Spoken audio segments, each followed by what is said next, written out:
Let's get to today's Daily Dish, friends. A new study from a publication called Animal Cognition, who knew there was such a thing, I didn't looks know. at why dogs tilt their heads. Trainers tried to teach 40 dogs to recognize the names of multiple toys. They found that dogs that proved to be the most gifted learners were far more likely to tilt their heads, suggesting Really?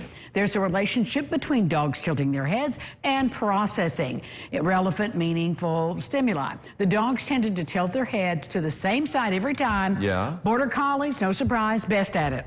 No doubt, no doubt. I mean, Border Collies are very smart dogs. Of course, you know, German Shepherds are smart dogs too. Here's the thing, I have had cats for years. I've had dogs too, but I mean, I've had cats for years. And I've never, up until now, up until basically the past few months. The fly-catching kitties? The fly-catching kitties are now, these young kitties are now watching TV, and I've never noticed it before. And here's how they watch. They watch by going, tilt their head like that. They tilt their head to the left. They've got a little Border Collie in them. They might. Maybe they're sharper than the average cat, maybe, right? But I'm thinking, but when both of them do it, it's like, it's kind of neat because they're like in unison, and they just kind of like tilt their head. You need to take some pictures of that and share it. I will. I'll take it. We I want to have already see. taken a picture. I'll send it to you. Okay, send it to us. I will send it to you. All right, here's a chance to own a piece of television history. Oh, yeah. Fonzie's jacket from Happy Days. I loved that show. It'll be auctioned off December 8th. Henry Winkler says the pandemic gave him time to do some spring cleaning, you think?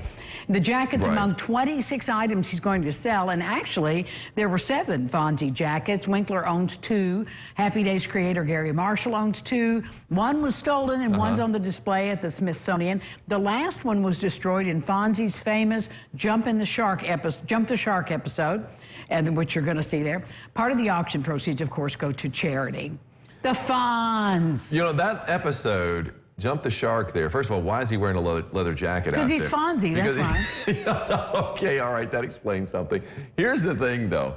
Now that phrase, Jump the Shark, basically means you're done. It's over. It's like there have been better days, and now it's time to just move on to Happy Days. something else. It's the end of Happy Days as we know it. Right, it's almost like, all right, they've run out of ideas. Yes. You've jumped the shark. It's time to move on to something else. Yeah, exactly. So yeah, but I mean, still, I mean, I think we all, if we've ever seen Happy Days, enjoyed it. I loved it. I loved it. The one mystery that still remains, though, to this day with Happy Days was how in the first season, older brother Chuck, Ron Howard's older brother, Richie Cunningham, walked up the stairs, never to be seen or mentioned again. He was written right out. I think he dribbled a basketball one time, and that was it. He walks upstairs, and it's like he just went away.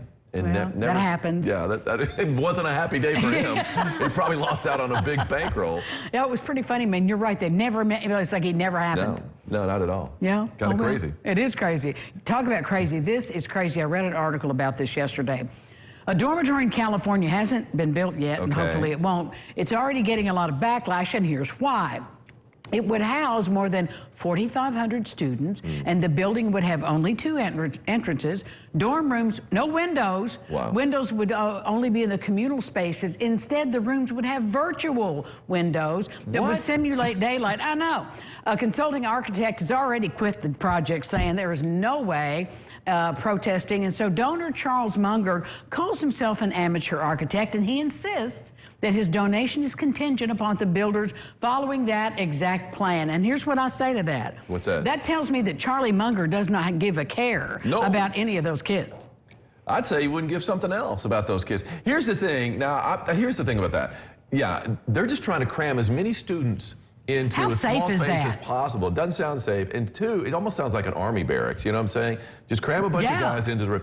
And it's like, you pay so much for a college tuition. You should be in the Ritz-Carlton. Really. I mean, that's what they should have for you as much.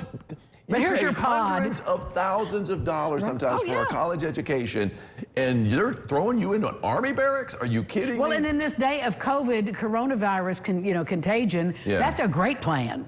Let's cram them all in a box with no window. Even worse because of that. Well, we're going to see if the university basically goes out and tries to find someone else for the benefit of the students, or whether they cater to this big donor and just keep that plan going. We'll find out. Stay tuned. Which university is that? I'm kind of curious now. Oh, I don't know. It's in California, I know Yes, that. It is. Well, right. I'll check into it. We'll find out. I'll check We'll find out in the break.